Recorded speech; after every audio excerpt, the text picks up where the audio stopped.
what are some of the pioneering events that started this UK soca scene? Well, I mean, in terms of performance, I mean, my legacy experience would be Colours and Coquet. But I'm sure there was one event that I haven't mentioned that was at various different venues when we had more choice to play out. But I would even say Flag's event that you had in Balham was, again, a legacy event. You know. If you were to create a FET and you had to pick 5 DJs, including yourself, to play, tell me the 5 DJs. Myself.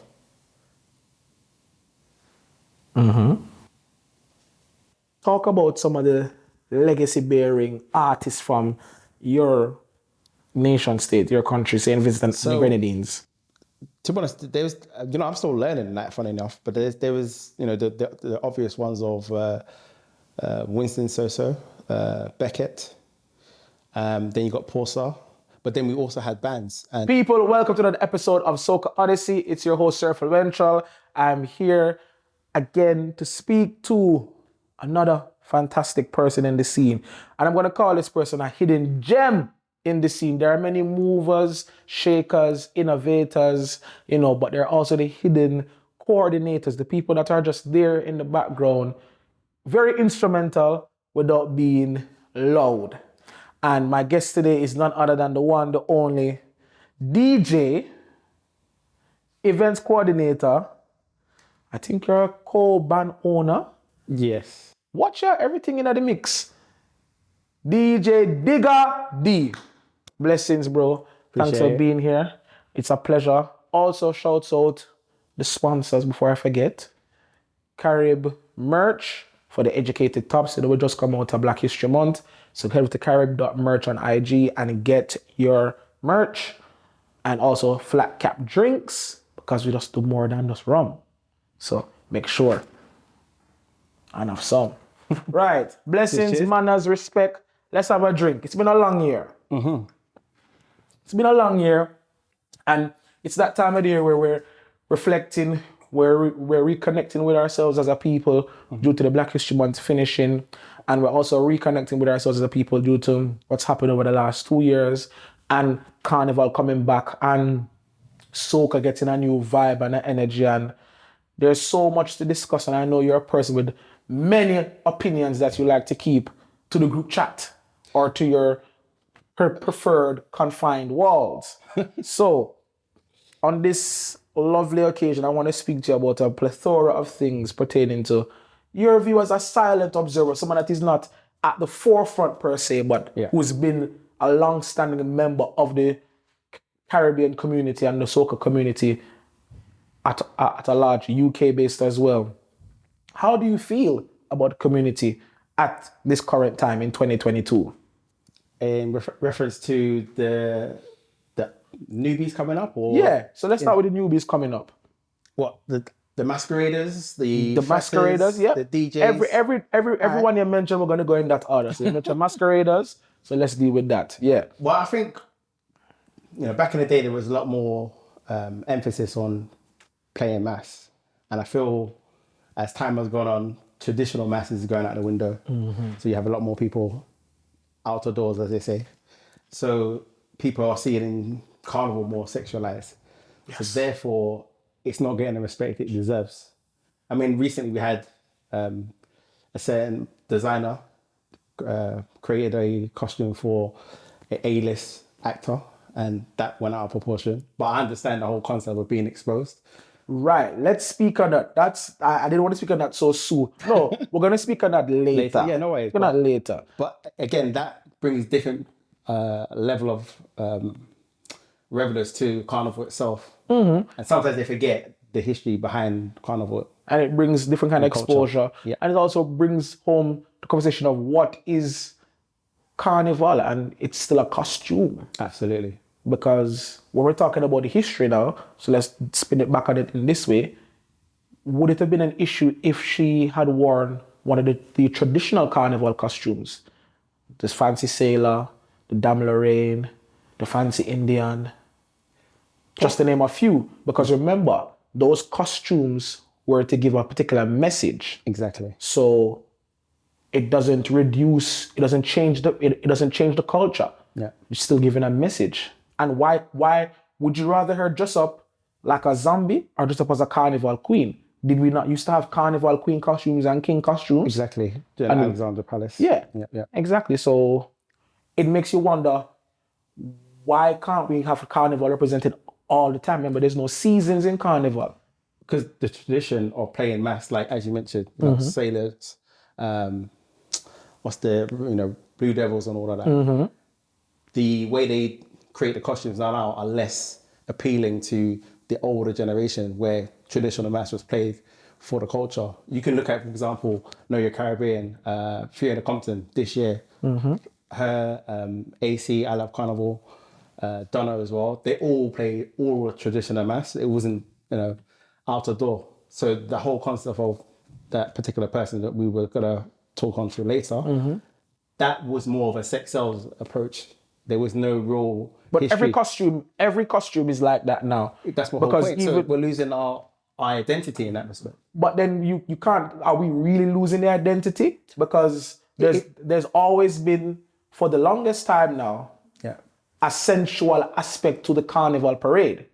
Because if we're going to go to the history of carnival, if that is the case, and this is my point with people and this whole thing of culture and tradition, if we are going to do culture and tradition to how it began, not where you know it from within your family, 50 years ago, from where it began with the Camboulay riots in Trinidad, then how were the people dressed then during the riots? How did they commemorate the riots the year after? How were they dressed then? And also, just like with Haiti's beginning of the revolting and revolution, it expresses itself differently in every island. So just like how, for example, well, I'm going to get on this as well, soca. How soca began in Trinidad is not how they play soca in St. Lucia. It's not how they play soca in Dominica. It's not how they play soca in St. Vincent. Does it mean it's not soca? Technically, it's not soca because the rhythm pattern is different. Dennery is not soca. But they do have soca though. It's not soca. But they did, no, but I'm saying they do have. But that's like saying then Afrobeats is jazz, because there's jazz elements in Afrobeats. No, but I'm being honest in that respect. You're giving an example of St. Lucia having their representation or appreciation of what the culture is in terms of music. But you have your spin-off, Dennery, which is for the up-and-coming youngsters. And the older heads were more traditional with the calypso. There's still, again, elements of artists who make Dennery, who still do the calypso as well. So you still get that crossover, but at the moment in time, the only thing you're really seeing is the forefront, which is Dennery. Same with the costumes. You're only seeing the six cells, but there is still traditional being played, but we're missing that element of, we still need Why are we missing that element? Because all people are now seeing is, less material is being used, but doesn't always cater for certain individual ladies wearing certain costumes. They would think, actually, I can't see myself wearing that. So why am I wearing that? And the designers aren't always catering for those people. So they feel away. So therefore, are they going to pay mass going forward? Probably not. Probably they will, because majority rules. Yeah, but not everybody's a sheep. Majority still rules. Not about it. Majority still rules. But at the same time, again, as you mentioned, evolution is going to take its part. So there's a time and a place. You know when you need to actually play. So then, do you feel then we should have more traditional mass costumes, and will we be able to charge what we charge now? No, but that's the whole point in terms of supply and demand. The reason why the prices are the way they are is because, remember, we're not the originators here in the UK. We have followed that pattern from Trinidad, and therefore the other islands. Where did Trinidad get it from? I feel like Trinidad has been Brazilified, and then therefore, absolutely. And then therefore they've taken it on and spread it. I was gonna say, prime example, when they had the lockdown, and they almost tried to open up, they couldn't open up because the majority of people who are going are foreigners. Local people ain't paying their prices. So how do you cater for carnival if they're not for the locals? You're literally Very good point. catering for the outsiders. Which is not good. So then, are you petitioning in your band for 2023 to have some traditional mass then? Oh, we always have conversations like this in terms of making sure there's a fine balance between what's in terms of demand plus also catering for people who don't want to have everything out the doors. So in that respect, that for me is more coined to the traditional way of not just. But it's still outer door. But this is the issue that I think. Because even if you wear the one piece bathing suit, Yeah, I know. if you're shaped a certain way, we're gonna see some cheek, we're gonna see some thighs, and we're gonna love to watch that cellulite as it jiggles down the road. But is that not it? What is wrong with that? There's nothing wrong with that. It's an expression of mass. But my issue is that traditional mass has literally just gone out of doors. Like, what does traditional mass look like? For me, describe it. For those who are listening for the first time, I would say describe traditional mass. I would say traditional mass for me would be a theme that you literally carry out. So if there's a particular word, you literally portray that throughout the whole carnival. Okay, perfect. So going back to the carnival characters of traditional mass, the Dame Lorraines, the fancy sailors, the fancy Indians, the Blue Devils, what would be the theme there? How they kind of speak for itself. They've already got their set theme. But what's the fancy? Okay, so then how? Okay, perfect. So they elevate on that. So there might be fancy sailor. What story is the fancy sailor telling? Because remember, the carnival was supposed to go through the streets and parade and deal with social, political issues, and also revelry in the enjoyment and the freedom of, hey, we've come through another year of strife and tribulations. We're alive, we're well, and we're going to press on and use the energy from the ancestors to give us that push forward. But how does a fancy sailor symbolize that? In that respect, it's almost too old now, and it's not as relevant as it would be nowadays. No, make it relevant now. There's people can still recognize a sailor for a sailor. Yeah. So how would a fancy sailor resonate with that any at all? We can, for example, everybody knows jab resonates to that because you see it, you hear it, you wear the horns, you wear this, you get on in a disgusting manner to upset the prim and proper, the upper echelon of people because they were the slave masters or the overseers. Right. So how does these other carnival characters outside of the Blue Devil, which is what Trinidad uses, and other places use other color devils like the Red and the Mud Devil, and obviously Trinidad uses Jab Malassi, but how do things like the fancy Indian, the fancy sailor, the Dame Lorraine, just to name a few, how do they speak to the history of carnival and its purpose?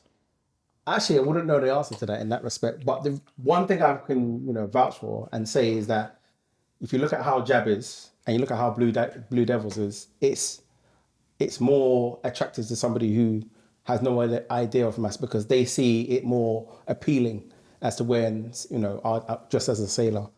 I think that's where people draw cross the line. I think actually I don't want to wear that. I want to probably wear this because this is more the in thing. Yeah, but that's because trend. Because before Jab got trendy, before Tall Priest sang Jab all over, and before the rise of YouTube and social media, nobody wasn't playing Jab unless you were in Grenada or in St. Vincent or in Trinidad and of a certain age and in a certain area of Trinidad. Or if you were in Aruba or Curacao and you played Mud Mass. So at the same time, we've not really seen a traditional version of sailors. I've not really seen anything to the point of how the costumes are being portrayed now. So maybe that probably needs to be looked at.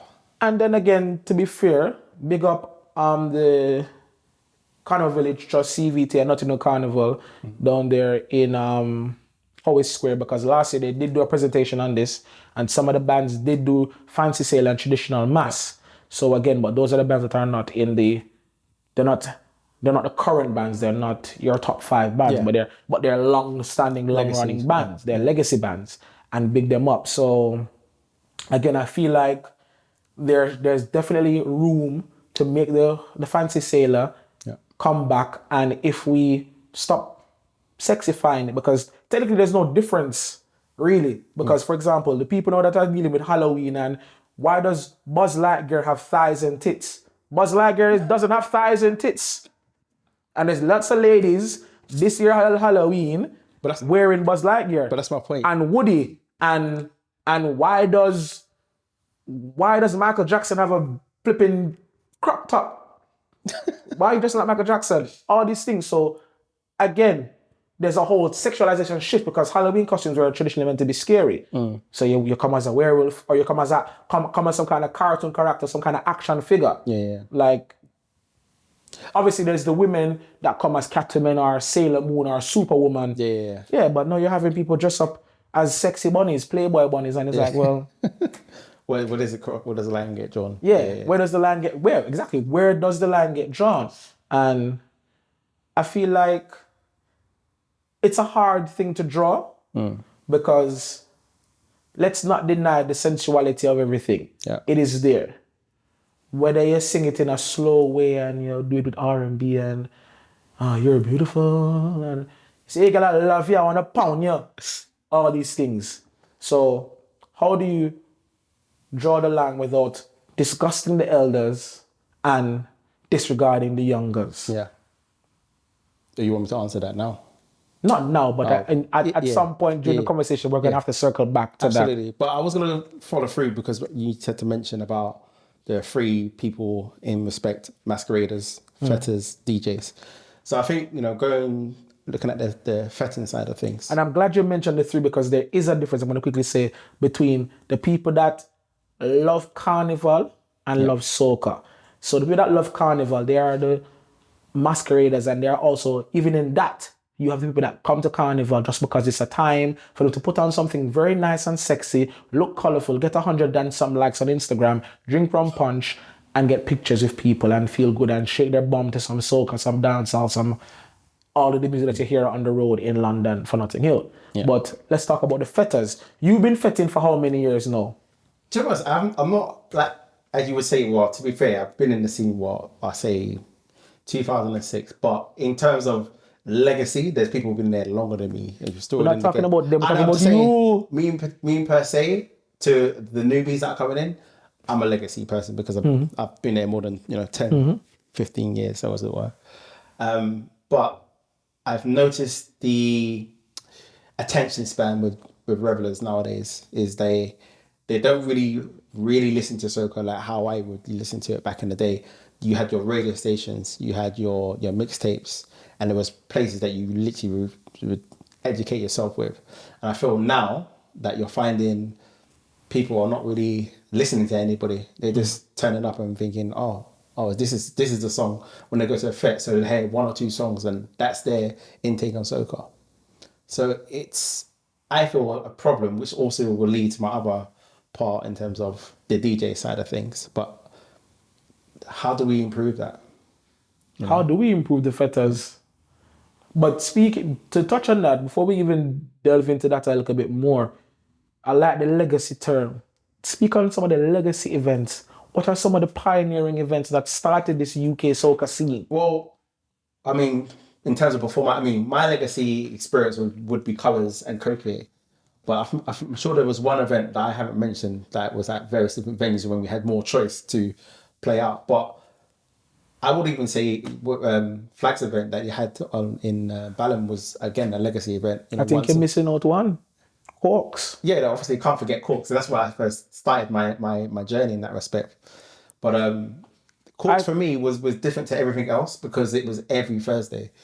And whether you're, because you had people who actually weren't able to legally go and find ways to get in. Well, I won't say how, but the blessings. But for me, it was ideal because you had your, it was in central London as some people may not be aware.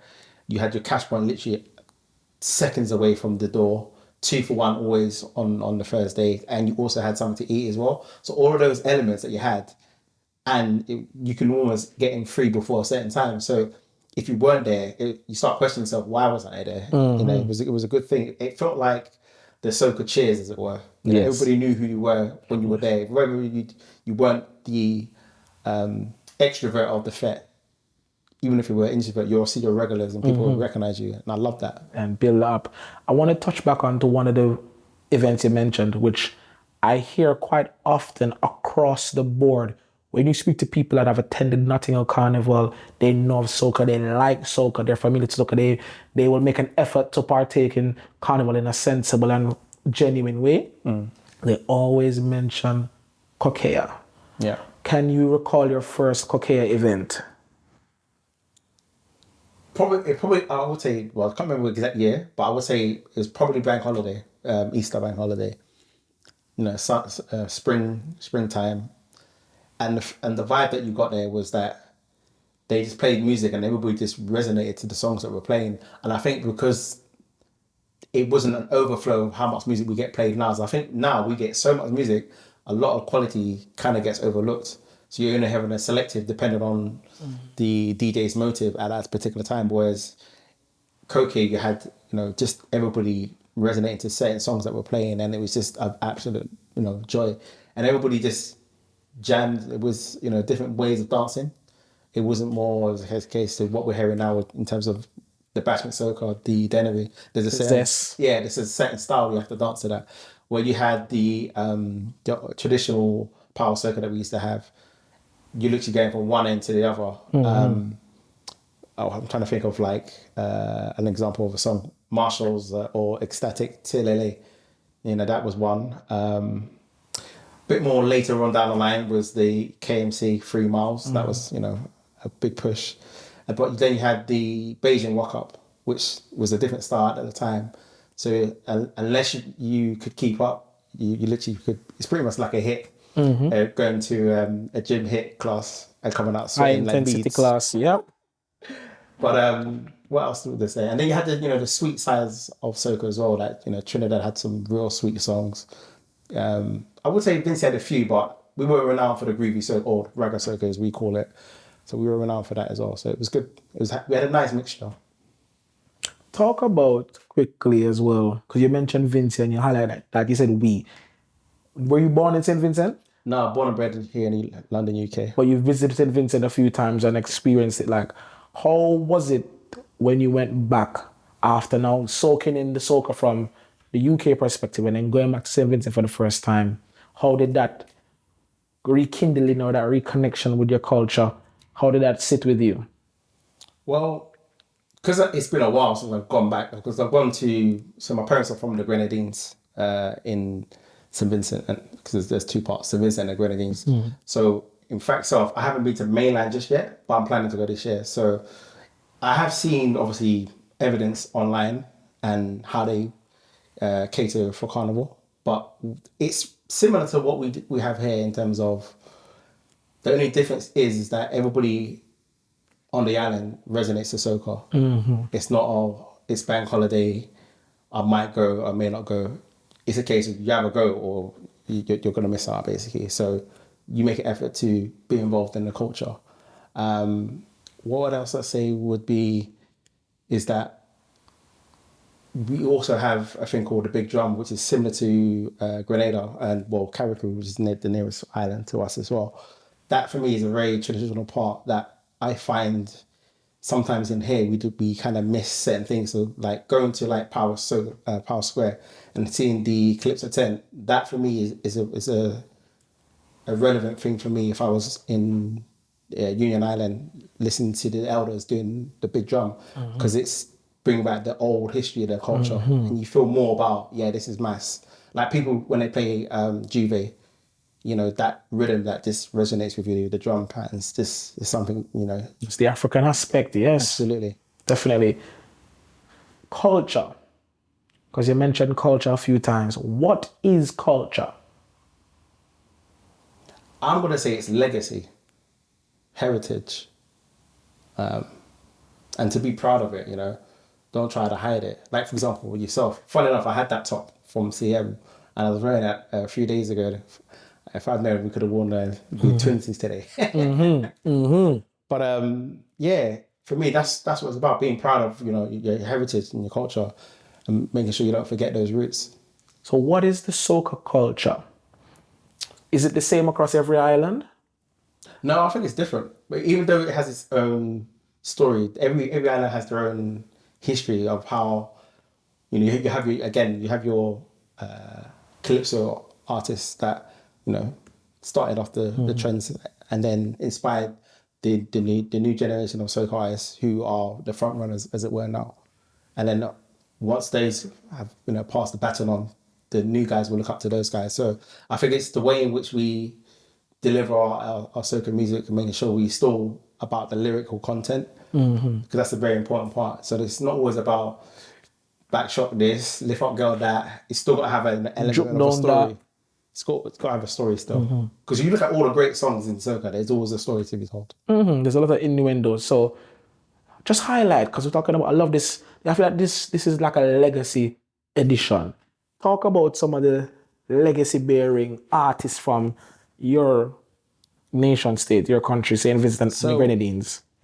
To be honest, there's, I'm still learning that, funny enough, but there was, the obvious ones of Winston Soso, Beckett, then you got Porsa, but then we also had bands, and like one of my good friends, DJ Tate, he shared with me his knowledge on Vincy music, because I wasn't able to get hold of some of the music myself, and we had bands like Touch, I think Direction, and a few others that I can't remember off the top of my head, but those things were quite special to me, because I was amazed that we actually had bands back in those days doing real good music. And when you hear the quality of the music they would put out, it's almost like listening to literally the old artists like Crazy or Baron. And you're thinking, that's amazing how bands back in those days were very instrumental in how they play their music. So now we just have like maybe just the leading artists, or now we may have like one or two bands who are renowned for their quality of music, like Kez, for example, or the old bands like Crossfire, Ecstatic, WCK, Burning Flames. We don't see a lot of that now, but there is a few that are coming up. I think LFC is also a band as well in Trinidad. But it's nice to see that still a legacy that's been managed and controlled. Absolutely. Yeah. Back to the fetters.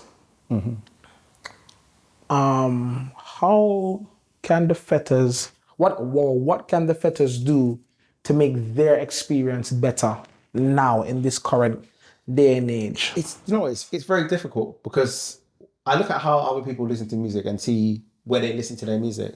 I mean, prime example, where in a Latin American environment, they genuinely listen to YouTube, and it's just like amazing. That's their point of listening to anything music-wise. Whereas if you look at how soca is right now, yes, we have our underground stations, we have our mixtapes, but on a day-to-day, where do you get your up-to-date music? Is it a mixtape? Is it somebody you follow in the scene, a DJ? Or is it maybe just a radio station that you have a chance to follow during the carnival season? But it's more of an education thing, because I think once you really know where to look for it, then you immerse yourself in it. I definitely feel now everybody is relying on a mixture of Instagram, TikTok, YouTube, and the radio stations, because again, coupled with the radio stations pushing out content onto these social media platforms, so people can be aware of when they have their shows, when they have the artists on, when they have the big events happening. You post about it. So and it's also you're now being able to more directly connect with the artists, because you can go on Instagram now and see that Michelle is selling out Barclays Center in New York. Absolutely. You don't need to wait to hear about it 2 weeks later. You're seeing it live in the moment right there. You're seeing the sweat drop. You're seeing the rag wave. So definitely there's the new energy behind it, and shouts out to all the radio stations that are still pushing and pumping soca, whether they are just digital or they're DAB or they're analog, and it's important to have it, because there are a lot of people who still listen to radio, and they've been listening to the soca shows on certain stations for 5, 6, 7, 8 years. So I definitely feel like more can be done, and I think the fetters need to also request more, and they are requesting more, because a lot of people say, why don't the soca artists put their music on those streaming platforms? So the Apple Music, the Spotifys, the Tidals, not even on YouTube, SoundCloud, so touching back to in terms of marketing, like prime example, you touched on TikTok and Instagram. I think one person who got a good push this year would be Patrice Roberts with Mind My Business. Absolutely. And that touched on different platforms, but then it was amazing to see different people who are non-soca related in the industry, giving their flowers, and that gave a good push and exposure to the style of soca music. But I feel what our soca artists need to do more of, like other genres is be consistent in what they're doing. So if you have a good hit, there should be a video out there, and there should be accessibility, because what I've noticed, not with just Trinidad or Barbados or St. Vincent or even Grenada, is that the other islands who also have good quality music lack simple things of having their Instagram page and building a buzz on that page. If that's the in thing right now, why are you not putting in the work and expecting radio stations or mixtapes or DJs to give you the forward? We're not living in the old era of one person, giving you the forward. There's so many different avenues. Utilize that. Exactly. Definitely. So artists, DJs, producers, you hear that? Utilize every single channel possible. It's only right, man. This is Soca Odyssey. I'm here with Digga. We're talking about the journey. And it's so ironic that all of these things, we're literally going through a journey of, music and music business and just culture. You said culture is heritage, culture is legacy, culture is a way of being, a way of movement. Has the culture changed? And do you feel like it's going to change again anytime soon? I feel, yeah, it definitely has changed, because you're still seeing. I remember when, for example, Trinidad were doing the electrolytes style of music, and I remember just listening to music and receiving it and thinking, what are they doing? Like, this is not what I expect soca to go, because you start seeing more of a trend from the power soca getting removed in some islands, slowing down the tempo, so it was more of a mid-tempo groovy bass, so it was catering for the wider audience, and I think now you're starting to see more of a crossover again with Afrobeats again. That's done another full circle. But at the same time, I do remember when Vinci was doing quite a lot of those, but because of what island it was coming from, they wasn't getting the flowers. Prime example would be in another island in terms of Dominica. Before they would, the four flavours of bouillon, but it only took Trinidad and a different collaboration like Skiing Fabulous to do Family, and that became more exposed. But then some artists kind of felt away, thinking, hold on a sec, I've been doing this for said time. How come you didn't give me my flowers and whatnot? So you have people like Asa Banton, Triple K, Rio, who are also trying to keep that legacy going and making sure people recognize the local artists as well as international. I'm gonna throw a spanner in the works, because you touch on Dominica, and everybody, well, not everybody, a lot of people love bouillon. Yeah. They love Denery. They love jab. If you're not playing those three sounds or subgenres or styles, whichever one you want to take and run with people of soca, in the fet not bossing, as I said, the fet not nice. But there seems to be a monotone to bouillon. It's very repetitive. It's the exact same rhythm and drum pattern. Are we not afraid, or is it just me that's worried that it's going to get boring? It's very much the same thing. Like every Asa Banton song sounds the same. So for me, it all depends on how you bust that particular song, because if you were to bust that, for example, in a certain part in Miami or New York, where they more cater for the rhythm pattern, the leeward side of the Caribbean, like you got your Virgin Islands, Antigua, Dominica, those sets of people, they thrive on rhythm. Can't forget St. Kitts as well, the Kittitians. Those sets of people thrive on that. So for you to say that, I get it, but at the same time, that's what makes their sound different to everybody else's. And that's what also makes it not soca. Yeah. And I'm glad you mentioned these Virgin Islands, because big up artists like Star Martin, Rudy Live, Absolutely. and Pumpa, who have been really flying the flag for Virgin Islands. Adam O as well. Adam O, yeah. But especially, but again, Adam O does, and no offense and no disrespect to him, like Teddy St. John as well, they do a Trini style of soca. They do the groovy side. You like, if you were to put Pumpa and Adam O on the same show, you're getting two different things. Absolutely. You're getting two different things. But that's the way. And that's good. But then again, it's not necessarily bad, but it's just like, okay, well, are you from US Virgin Islands? Are you from British Virgin Islands? Yeah. Like, for example, that's like how if you were to put a Bounty Killer and a Beanie Man, you know what you're getting. It's still dancehall. Absolutely, yeah. But when you put a Adamo and a Pumpa on the show, is this really soca or is it just... But at the same time, he's again, if you look at how Adamo, as you may know, highlighted, his style of music is more of a groovy sex style. He's not more of a power soca person. He has done a few, don't get me wrong, but it's more dependent on what approaches he's taking. Because his warm-up song, for me, will always sound more leeward than Trinidad sounding. Or the prime example, he did a song called what's it called now? It's on the GOT rhythm.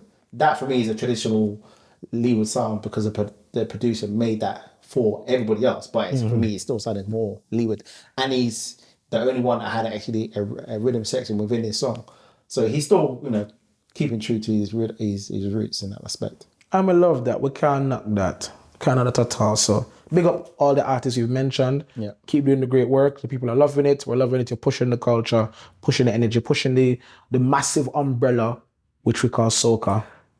At the same time, I think we need to get more of those artists over. Because what I've also noticed as well is those leeward artists tend to go more outside of London. So your Birminghams, your Leicesters, your Sheffield, because they have more of a variety of those set people further up the country. Or they just stay in America. They do, but they genuinely do go further up. And I've noticed that. I was thinking, oh, interesting.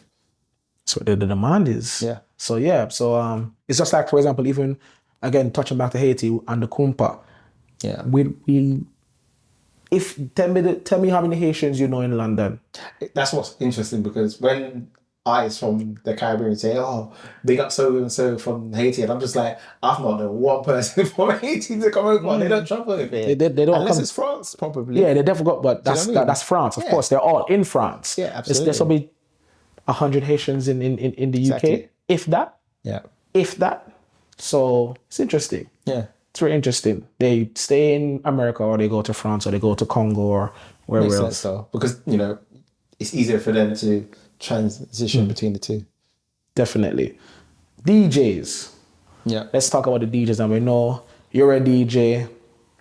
A lot of DJs respect you. A lot of DJs commend your work and your knowledge. What made you get into DJing, and who were some of your inspirations?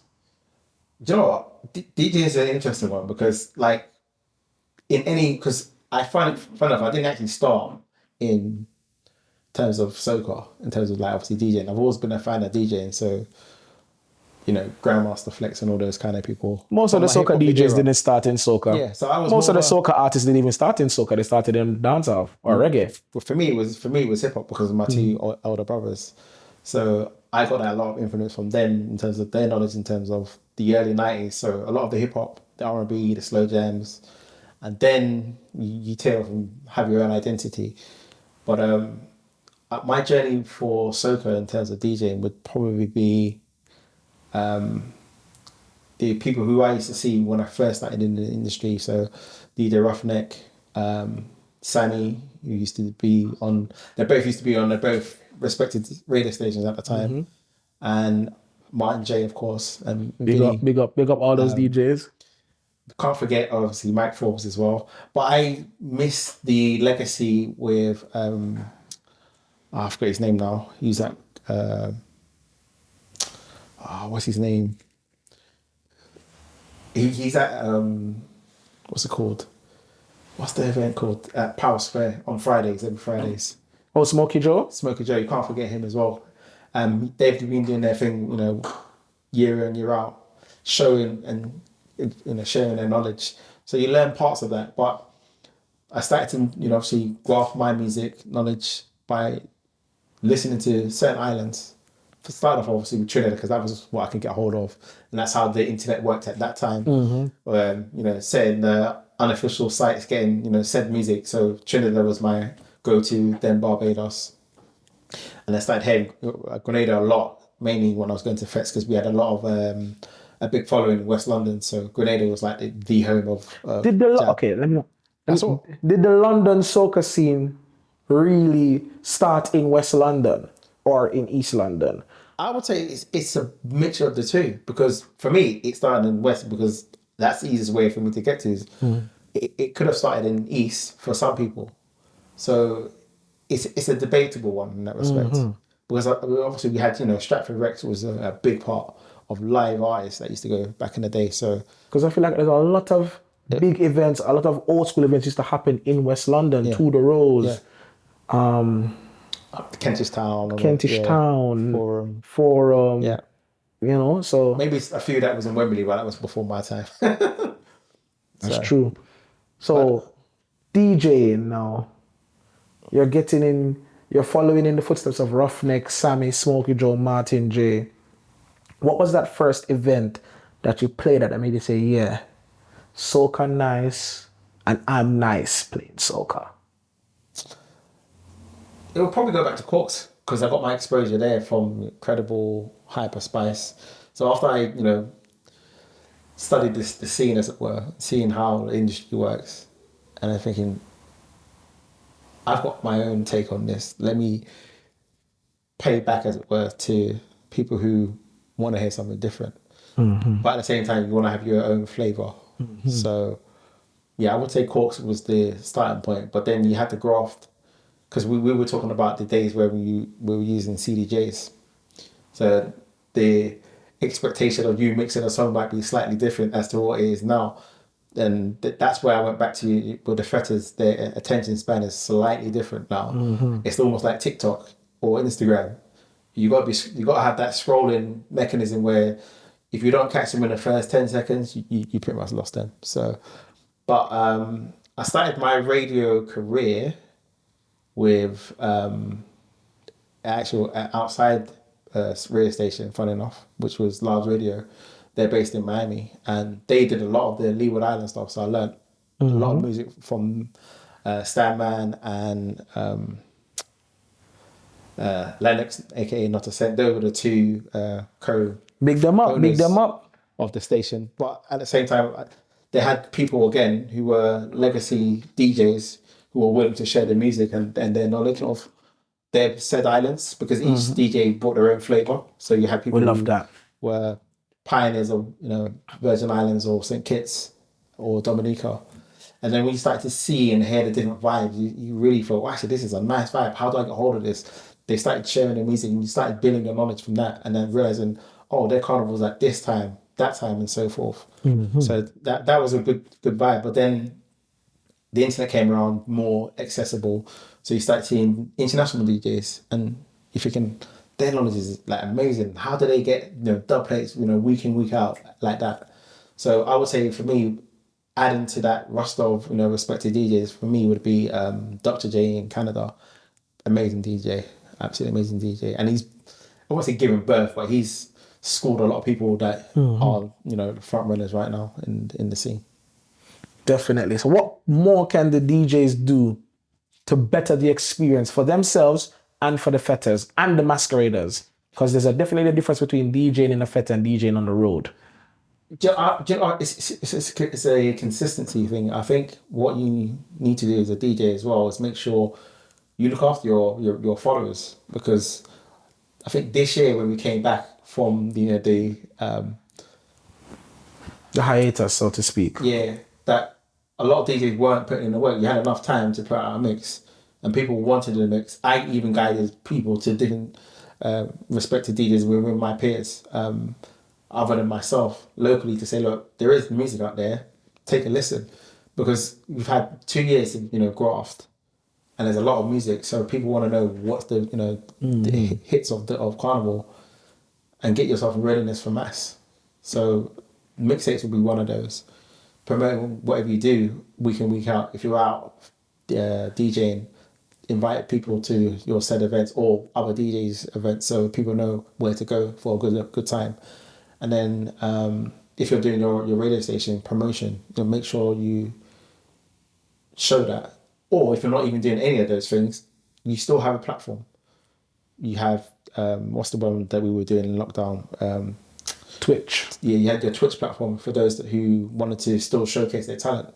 And if they weren't doing that, they were using Instagram. And even if you're not even doing that, you can still do an offline video and showcasing your skills. And some DJs have been doing that, and it's working for them in that respect. Are you a DJ that believes in track lists for your Absolutely. mixes? And the reason why I would say absolutely is because, again, DJs were fans before they were DJs. So I'm glad you said that. for me, and I always say this to some DJs, like, when's your track list coming out? Why have you not got it? Because that's the first thing. Even if you're not even gonna listen to the mix, you might see a song next week. Oh, well, that's an interesting song. Let me go and listen to it, and then skip to the said time frame of that particular mix. But if you're not doing that, those who are following you can't understand what you're playing. And even so, the artists sometimes might even do their own research and select or type their own name in Google. Your mix may come up from a hit because of that. So it's always important to make sure you do the bare minimum of, you put a mixtape out. It's like having a book. You put a book out with no documents or words in the pages. It's pointless. No contents page, no index. Pointless. DJs, hear it again. I'm saying it again. Please, every mix you do a track list so you can post up on your Instagram, post it up on your TikTok, post it up on your Snapchat, your WhatsApp, your Twitter, everywhere. Send it out in your email blasts. Post up in the SoundCloud so that when people are playing the mix, they can see, oh yeah, I'm 15 songs in. It's about 15 minutes. So it's definitely this song. Chicken Back and Curry Gravy by Mr. Chicken Back. Good. So it's I feel it's in. And that's what I say, it's a simple thing like, for example, you put out your mixtape, what's the first question you're gonna ask? What did I play? If you can't answer that, then that's the problem there. You've got to remember, you got to see it from your eyes and the person who you're trying to educate. Because end of the day, it's education. Absolutely. Edutainment, so they speak. Yeah, I'm definitely gonna keep screaming it because also I'm tired of going on my Snapchat. What mix is this? What song is this influential on this mix? And it's one of my friends' mixes. And I'm like, okay, if I don't know it, you don't have to put out a track list. I don't have to come and bother you to ask you what the song is. You've forgotten. You don't have the Serato history anymore. And at the same time, that's how I actually learned more music. Because I'm like, oh, this artist is from this mixtape. And then you start to see what they do week in, week out, or yearly, and you become a fan. Exactly. So it just makes life so much easier. Plus, you mentioned it before. When you have that track list, if you're so meticulous, and big up DJ Gel for this, because he is meticulous at this, and it's worked off in his favor because it's set him apart from all the other DJs, and it makes him very, very pleasant to follow because you know that you're going to really learn the music. If I'm listening to your mix for the first time and you've put 25 new bangers on there, if I don't know who the artists are, I don't know what the song name is, when you play it in the fet, it's not the same where I can say, yeah, oh my God, that's that song. Yeah. Boom. I can more resonate with it. I can more connect. I can then go and stream the artist now. I can then now go and check out their Instagram. Also for you, it works again. There's a gem guys and ladies that are DJs as well. When you do the track list, you tag the artist. Yeah. Tag the artist. You can, remember Instagram allows you to do 10 posts now. So you can do the track list over 10 posts and tag all the artists and say, listen, this part, there you go. And that gives you more growth and coverage because when the artists feel appreciated, they show appreciation back. Your listening grows. It's one hand wash the other. It's very simple. Yeah, I try to do that with my own process as well. Even when I'm doing the SOCA radio show, I try to do like my top hitters for that week, tag them and the producers because it's all well and good tagging the artists, but the producers need to have the love as well. Because some of the producers are artists as well, or DJs. So definitely. You definitely got. It's a big ecosystem that needs transparent to 110%. So going forward now, the DJs, what do you want to see more DJs doing to better the experience? Because we know that DJs like to play for other DJs, and please DJs, don't do that in the fet. Do that on your Twitch. When it's just you, or do that in your own private practicing hours, or if you want to do that, have a little private session where you can record, but you're not putting out for the public, and you can just have a DJ testosterone face-off.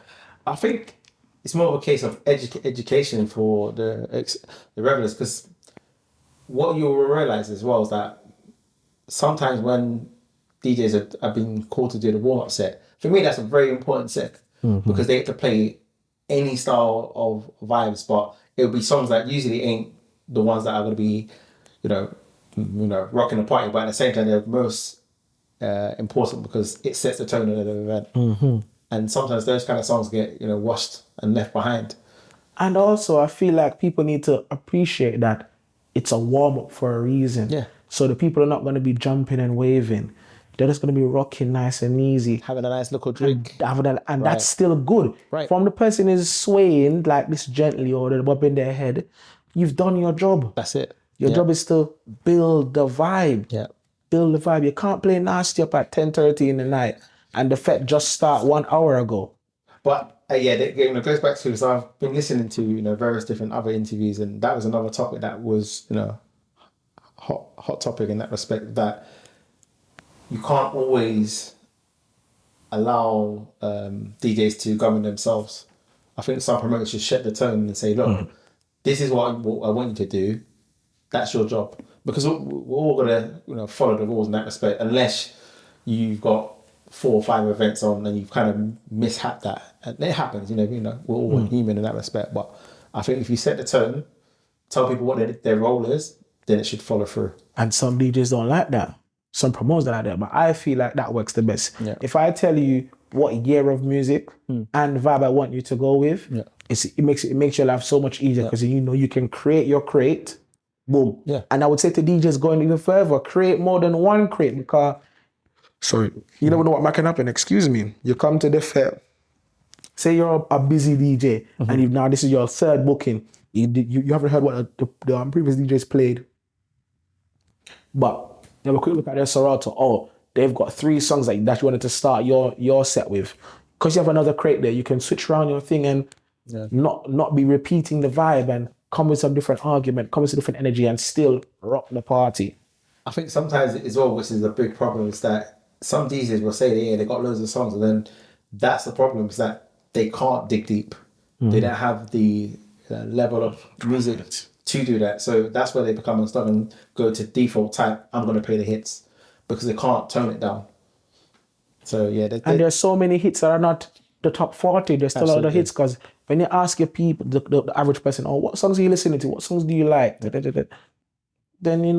it's good to go. Yeah. It's good to go. Speaking on the DJs even more, do you feel like the DJs are taking too many bookings in one now? Because I've seen an argument as well now where DJs need to now take less bookings, charge more, and deliver 110% rather than taking so many bookings and only delivering 60 to 70% quality. See, at the same time, I'm not blaming my colleagues in that respect in terms of DJs, because at the end of the day, the promoter knows the DJ is high in demand. So if you feel like he is going to be not 100% all the time, but he may be using him as leverage to get people to the event, then who's to blame? So for me, it's more of a case of the promoter should do the work and actually realize, let me see the quality of DJs I have. Where can I align this particular person? Because there's more than enough people in the scene to play a role. You can maybe have your one hitter for the event that's going to set the tone, and have your earlies and your late bloomers. Speaking of that again, a lot of DJs, and again, it's not their fault, but they're not able to manage the last hour, that final set. After the main hitter DJ comes on, can you still keep the hype going? How do DJs, hold on, first of all, do you suffer with that? To be honest, I've had moments where it all depends on the mood. That's in all fairness. So I've had moments I'm thinking, that the party looks kind of dead, like I want to go home kind of thing. So you look at the crowd and like, or you've noticed that the event throughout the whole session, it's been a tough crowd. So regardless if you play your best event or your best set, the crowd ain't moving. And I've had that moment, so I'm thinking, right. Yes. So what more so can you do? Some of them are tough like crackers, wouldn't if just come and be more free and fluid. And I feel like saying that, I think as probably something that promoters should consider. I'm trying to get into that space for as well, where we say, all right, you know what? We're going to give out some free drink. Like when we see the crowd moving tough, free up, give them some free Prosecco, give them something for drink. Yeah. Two, 3 shots and let them, unravel themselves, loosen up themselves, because it's very hard to please somebody with music when they are just, and like you said, the short attention span. They only want to hear their Bajan Bam being soca. Absolutely. They only want to hear their Dennery. They only want to hear Jab. They only want to hear Trini. I noticed for me, I've noticed because I haven't been everywhere to really experience how people gravitate to certain events across the globe in that respect.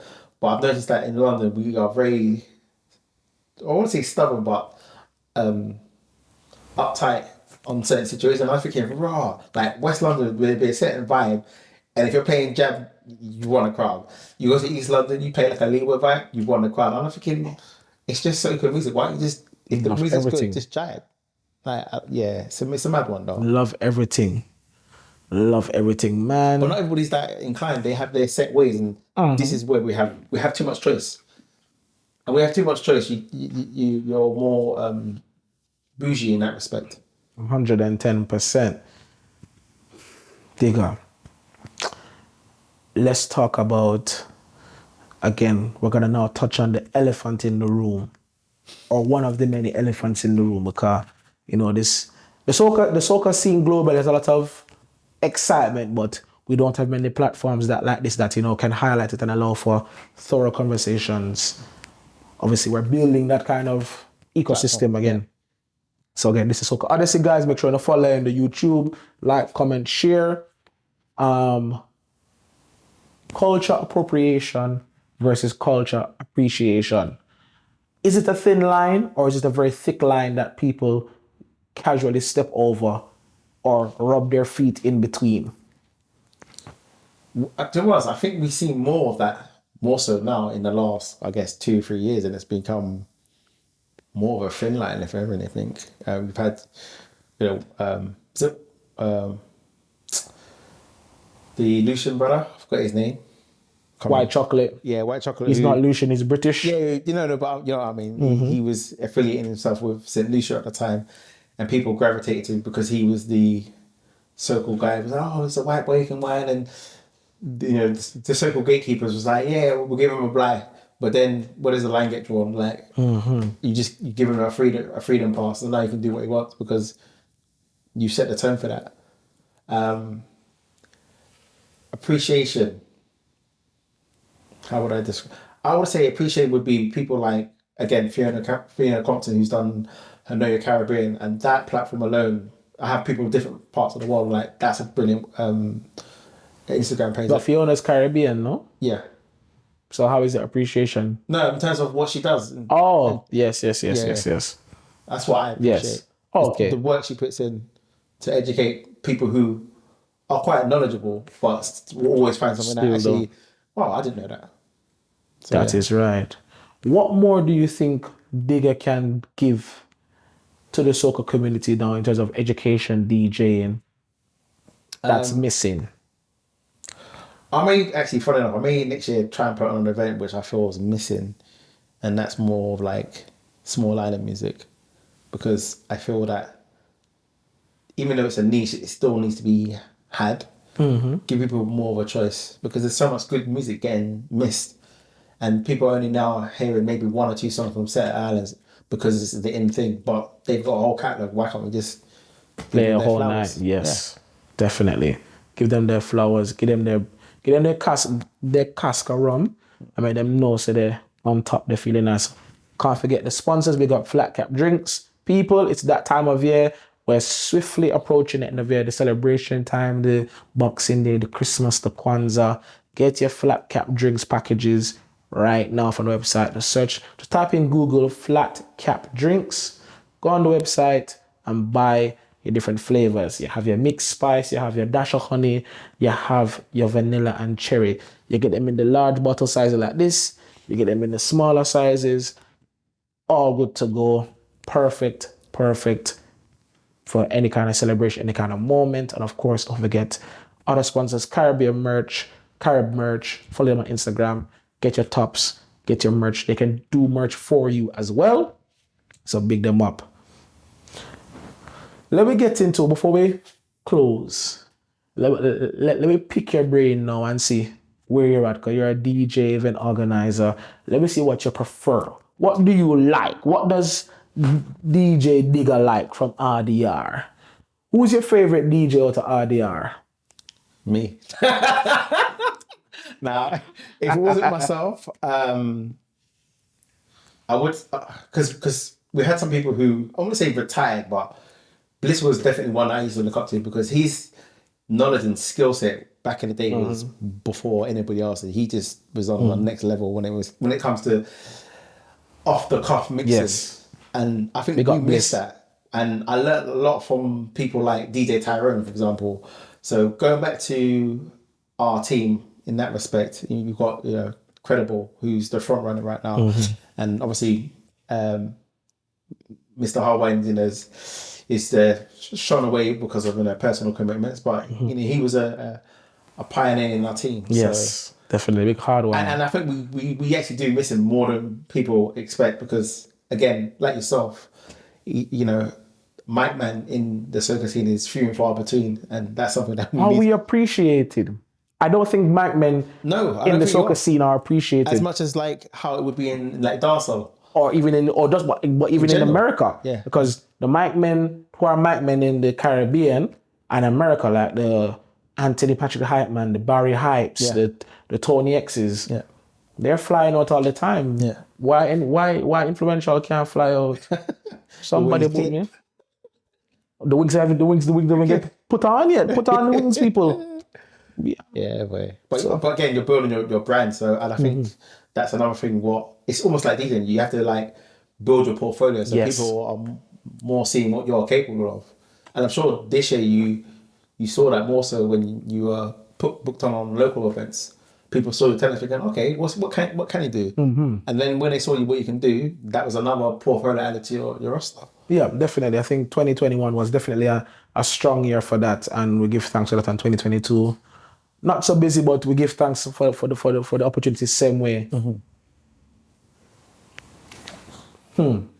This one is always a tough one, but I'm gonna ask you this one. We're gonna do it's literally a series of questions of you gotta pick who, right? And don't worry, artists, don't take no offense. Your favorite UK soca artist? Chinnigo GC right now. All right. Your favorite female soca artist? What, overall? From the UK? It's a tough one, that is. I'm throwing you right under the bus. Because we need to big up the ladies, them. No, because that one's harder than the male one because there's a duo and then there's individuals, but they all bring their own quality. And I'm thinking, look at you being diplomatic. No, but I'm being genuinely honest. I'm like, it's a tough one because for me, in terms of Chinnigo GC, he set the bar quite high. Whereas the women, they're still building. So I'm gonna say at the moment, Mr. Zaya. You're gonna say Mr. Zaya? No problem. Big up Mr. Zaya. Big up Mr. Zaya every time. Right. Morby or Sorrel? Morby. I've always been a Morby person. Right. Whereas everybody that has they'll say, oh, I've had my grandma's Morby and they don't like it. Guyanese roti or Trinidad roti? Do you know, I've never actually had a Guyanese roti, so I can't really say Guyanese roti. So I'm gonna go with Trinidad. What's the national dish of St. Vincent and the Grenadines? Do you know our national dish is technically jackfruit. Jackfruit and what? It's just jackfruit. Just jackfruit. It's just dry thing. Just jackfruit. Maybe jackfruit and maybe a bit of fish, I don't know. But it's not as traditional as other islands, like Barbados have got the cuckoo and flying fish, St. Lucia's green fig and fish, Jamaica's ackee and saltfish. I don't think ours is as traditional. It is just... Y'all doing jackfruit and fish or jackfruit and chicken back or jackfruit and pork? And fish. Which island has pork as their national dish? I would love to go to that island. I'm going to say Dominica. I don't know. I need some pork. Some pork. Or maybe, to be honest, there's a few islands who don't have that as a national dish. And I know people who are from that island who love a pork. So... You know what's your favorite soca song of all time? I don't have one. You have to have one. No, I don't. I have. All right. What's that soca song that whenever you hear it, it's gonna always do? It's gonna make you whine. It's gonna make you whine. That's what I'm thinking of. Because when I think of soca, I think of whining. So what's the soca song that no matter when it play, whether it's the first 1 minute in the fet or the last minute in the fet, if you hear it, you're going to whine. Crossfire Pump Me Up. Crossfire Pump Me Up. That's a good one. That's a good one. You like the Bayesian stuff? exposed to a lot of Asian people, unfortunately. No offense. What about burning flames? You didn't mention them. Pick up the Antigua and them. We obviously did, I did mention them earlier when we were talking about bands. The bands. Okay, yes.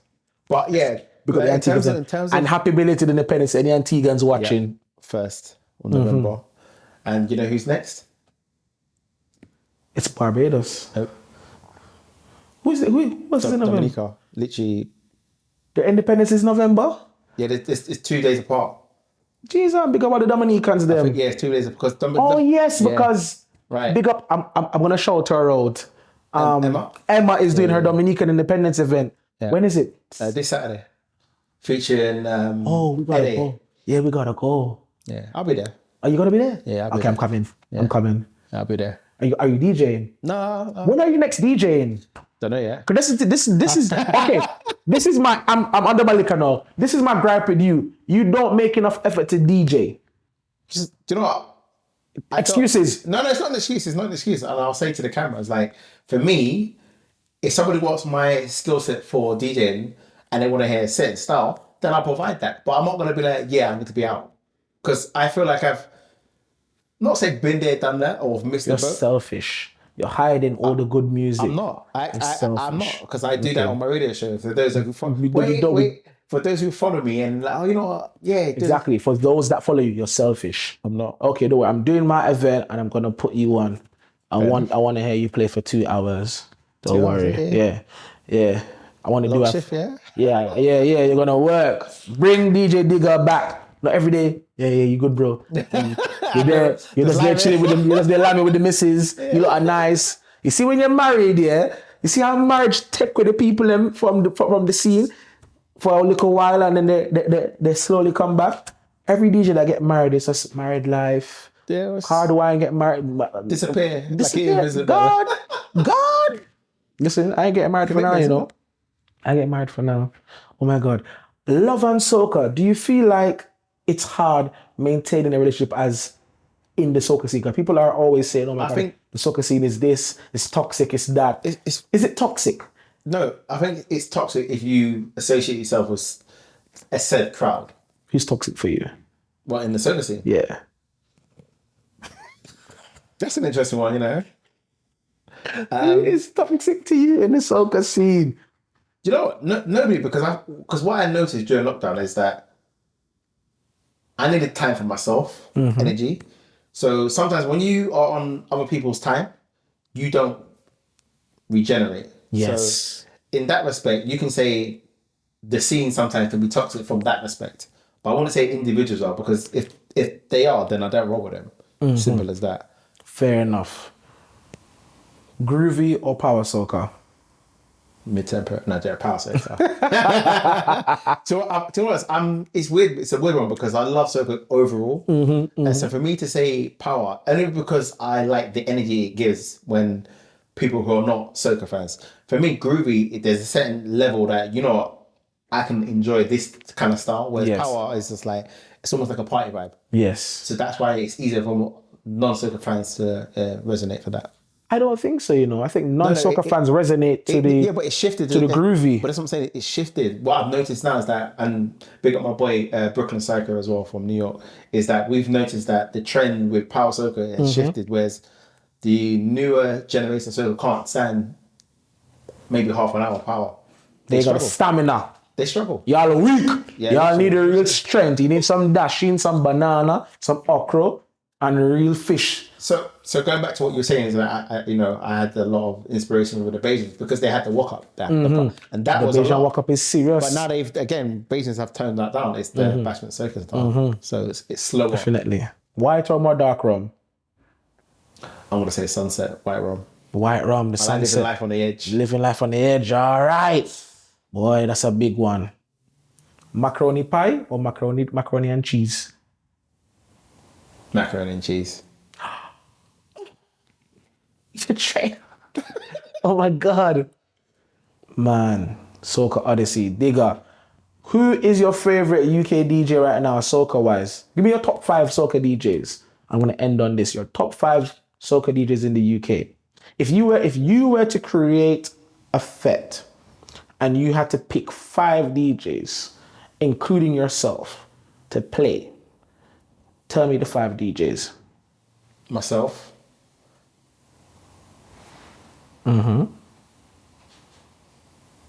DJ D. Credible. Triple M. DJ Tate. Tate. So, Yeah, that's 5, isn't it? that's 5. Yeah. Okay, so you, DJ D, Credible, Triple M, Tate. Yeah. Wow. That's a strong lineup, but guess what I'm going to do? Guess what I'm going to say to you now. Oh. Where's the Oman DJ them? I actually forgot DJ Shay. Apologies. Perfect. Because me and her talk all the time about the scene. Perfect. And I'm happy with that choice. no, it's not just, well, let me finish. Only the reason why is because we were discussing about why UK DJs not getting booked overseas. That's another topic. Because nobody has the money to fly us over. They don't want to fly us over. Yeah, but we are not flying people over here. Some of us are, some of us aren't. But that's another topic for another day. This is SOCA Odyssey. Wow. We're wrapping it up there, but that's a very interesting topic. So, overseas promoters, please book the UK DJs. Uber Soccer Cruise, Melee, Dr. J, Private Ryan, and Co, and etc. You have enjoyed the bountiful blessings of the UK market. Please return the favor. God bless you. Thank you very much. Digga, what's your socials? Where can they listen to you, find you, follow you, interact with you?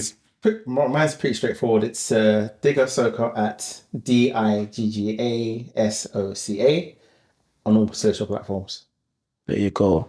And thank you for your time. Much It's been appreciated. amazing. It's been a great conversation. Folks, like, share, comment. Please let us know what island you're presenting. You know, if you're from Vinci, put the Vinci flags in the chat. Don't forget to follow the sponsors, Flat Cat Drinks and Carib Merch. We are pumping. We're here. This is the journey. SOCA Odyssey, another episode. Peace and love. I was going to say, big up all my London DJs who also putting in the work year in, year out, because they do a fantastic job as well. So those that didn't get mentioned, you know who you are. There we go. Each and every time. Blessings and love. Peace.